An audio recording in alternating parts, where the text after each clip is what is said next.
I think it's our problem, students' problem. They think I got engineering degree, that's enough, they should hire me. Why should they hire you? Have you proven yourself? So now problem for people like us or hiring guys should be to distinguish a good code from machine code, right? So, but people don't send that. In US universities, I mean, I have not studied there, but what I've heard from others is they'll give you one class on the basics. The rest you do yourself. Then they immediately will jump and go to that advanced class, right? If you want to have some catch up on general class, you can do some catch up classes on a Sunday evening, or some student may teach you or something like that. But you're supposed to learn all those things yourself, basics, after an initial class. Whereas in India, they will take the entire semester teaching you basics, and then you are on to yourself. I mean, it is up to you to learn the advanced things, right? There's the difference. Agreed. Because a lot of advancement in technology in US comes out of universities. So professors themselves want to spend more time in advanced stuff than in the basics. You know, how many times they can teach basics, same basics, they are written, right? So they'll tell you, they'll expose you to that briefly, and then you're supposed to learn yourself, right? So, do you agree that degrees are becoming more and more irrelevant, while the education part, that more I know, it's separate from the formal degree? Do you agree with that? Yeah, of course. And that's why I told you, we don't hire directly from colleges. We hire from training institutes. See, one thing is that though I have seen, some of my clients, I mentioned to you, many of our clients are unicorns in California. They all have their captive centers in Bangalore or Pune.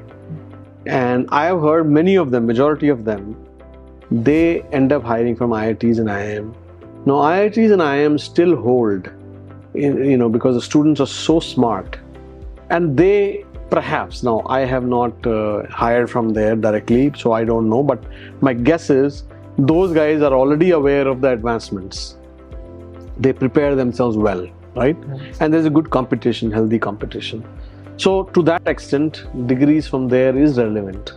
Because I have seen one of my clients, the CEO was telling me that he goes to IIM or IIT, he takes the best student. If he has an offer of, let's say, 1 crore, or which is like, your $100,000 or something like that, he will say 20% more. Okay. And he'll hire him, right? Because he thinks that guy is smart and that guy can make a difference. And he has built his entire captive center here in Bangalore using those kind of people. And they are just filed IPO worth $7 billion. So they must be doing something right, I would say. And so I think degrees are not irrelevant, but they are not teaching outside of the top tier colleges. They are not teaching students what they need to learn to go to the industry to become employable. So which means good students who are aware of this problem, they will go to some other training institutes to update themselves of all the advancement that is happening and be ready to be employed. Okay. So to that degree now question comes that those training institutes, would they take a guy without degree to train him? Perhaps they might. I don't know enough about that industry, but I am sure they would. One of the best guys in my company, who's our VP of technology, he had a correspondence degree, engineering degree. For a number of years, he was our top technical guy, and he didn't have an engineering degree.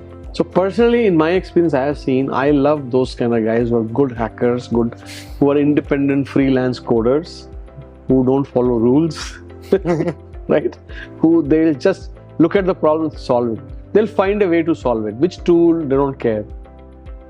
You mentioned over here that the top colleges versus the rest of the colleges. Let's say there's a 20-year-old guy who is from a tier 2, tier 3 college. He studied regular college studies. Then outside of that has gained all the technical skills, has the problem solving knowledge. Now at that point, how he should pitch, or how will he get employed, or how will the hiring process look like for that time? Yeah, I told you, if he has prepared himself, he will mention that in his resume.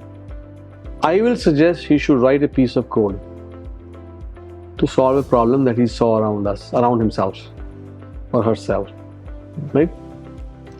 That is perfect. Let's say in India, I have rarely seen a guy giving me a piece of code that he has written along with his resume. You are looking for a job in UI or UX or design or a website or social media. We'll always give you a portfolio, or photography, right? You give a portfolio. Why shouldn't an engineer give his portfolio, right? Shouldn't he or her? They should do it, no? Yeah. I think it's our problem, students' problem. Right. They think I got an engineering degree. That's enough, they should hire me. Why should they hire you? Have you proven yourself? See, kids like yourself, you should know there is competition out there. And now with the advent of AI, with the spread of AI around us, tell you, writing code has become a lot easier.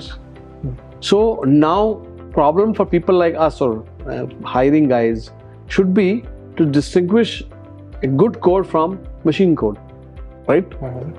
So, but people don't send that. Does it make sense? Yeah.